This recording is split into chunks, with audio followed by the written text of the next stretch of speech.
माननीय न्यायालय ने कहा था कि मदरसों को जो गलत ढंग से मान्यता दिया है और इसके नाम पर जो घोटाला हुआ आतंकवादियों का पनाहगार बना है। जिस मुख्यमंत्री का विशेष कृपा है, ये जांच का विषय है, सरकार की जिम्मेदारी है कि कौन भ्रष्ट पदाधिकारी इस तरह का मनोबल बढ़ाता है अपराधियों को, कौन आतंकवादियों को। सरकार में बैठने का क्या अधिकार है? शर्म लगनी चाहिए इससे लोगों को। वो जांच कराए। गृह मंत्री हैं। जब हर बार रामनवमी का शोभा यात्रा निकलता है, शांति समिति की बैठक होती है, सरकार पूरी सजगता की तैयारी करती है, फिर ये घटना घटा जिम्मेवारी लेनी चाहिए, इनको इस्तीफा देना चाहिए नैतिकता के आधार पर। आप आरोप लगा रहे हैं तो अधिकारी का नाम मुख्यमंत्री जानते हैं, बार बार मैं पद की गरिमा रखने के लिए नाम नहीं ले रहा। ऐसे भ्रष्ट पदाधिकारी, जिस दिन भारतीय जनता पार्टी की सरकार बनेगी, पुरानी फाइल खोली जाएगी। और जो हिंदुओं का अपमान करता है, बिहार के अंदर आतंकवाद, अपराध, उग्रवाद को बढ़ावा देता है, बालू दारू के माफियाओं के संरक्षण में ये खेल होता है, बख्शा नहीं जाएगा। हाईकोर्ट के द्वारा दिया गया है कि कौन ये मदरसों को कौन फंडिंग किया, कौन इतने फर्जी मदरसे में फंडिंग करवा रहे थे, फर्जी मदरसे बन रहे थे, क्यों नहीं? अब क्या डिमांड है, क्या होना चाहिए आपके साथ? ये न्यायिक जांच कराए। ये पदाधिकारी इनका उच्च पद पर बैठे हुए न्याय नहीं कर सकता। ये सरकार के दबाव में, वोट की तुष्टीकरण की राजनीति में ये न्याय नहीं कर सकता है। ये न्यायिक जांच होनी चाहिए इन जगहों पर। स्थगित किया गया, क्या इस मांग को आप लोग आगे भी रखेंगे? मैं तो कह रहा हूं कि ये सरकार को संवेदनशीलता के साथ, उत्तर प्रदेश में दंगा नहीं हुआ, किसी स्टेट में जहां भाजपाई का स्टेट है, दंगा नहीं होता है। ये मुस्लिमों को डरा कर, धमका कर, भय दिखाकर उसका वोट की राजनीति कर रहे हैं। भारतीय जनता पार्टी इस धरती पर जितने भी लोग जन्म लिए हैं, सबका सुरक्षा और विकास की गारंटी देती है, लेकिन ये सरकार तुष्टीकरण की राजनीति में एक खास समुदाय के लोगों को ऊपर कार्रवाई करके जेल भेजने और प्रताड़ना करने की धंधा बंद करे। मस्जिद में झंडा लगा देते, उस पर अपील आप नहीं कर रहे हैं। किसी के धार्मिक स्थान की बेहुरमती होती है, उस पर कोई भी दंगाई हो, आप कोई भी है जो जांच करे सरकार। ये तो अपने घर में भी बता रहा था बिहार शरीफ और सासाराम में कि बम भी फोड़ते हैं, गोली भी चलाते हैं और खुद आग लगा करके रोना भी रोते हैं। ये दोहरा चरित्र नहीं चलेगा। गृह मंत्री ने स्पष्ट कर दिया है कि जो भी दंगाई हो उसको पकड़ो और उसे कठोर से कठोर सजा दो। हम तो दंगाइयों को पकड़ना चाहते हैं। ये सरकार दंगाई सरकार है।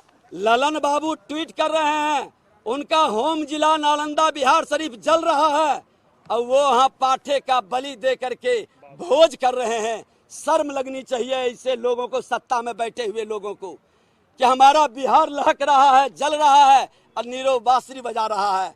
ऐसे संवेदनहीन लोगों की जामात कुर्सी के लिए समर्पित कर चुके हैं अपने न्याय को, विकास के कार्य को। ये कुर्सी के लिए बिहार को जलाना चाहते हैं, जातीय और सांप्रदायिक उन्माद फैलाना चाहते हैं।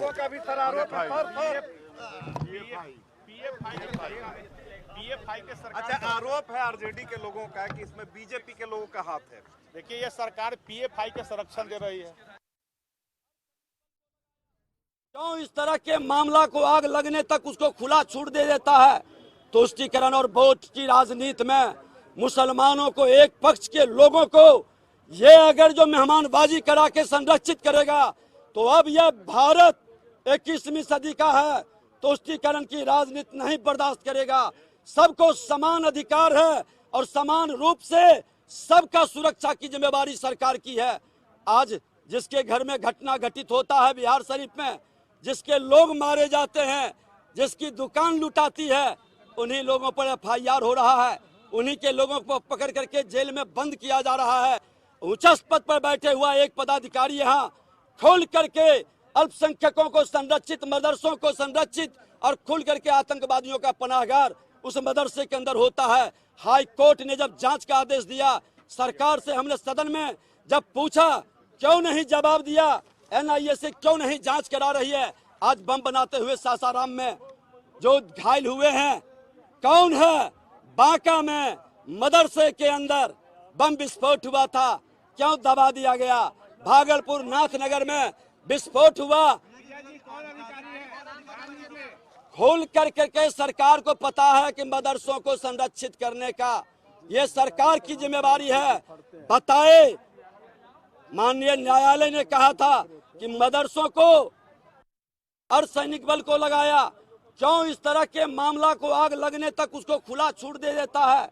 तुष्टीकरण और वोट की राजनीति में मुसलमानों को, एक पक्ष के लोगों को ये अगर जो मेहमानबाजी करा के संरक्षित करेगा तो अब यह भारत 21वीं सदी का है। तुष्टीकरण की राजनीति नहीं बर्दाश्त करेगा।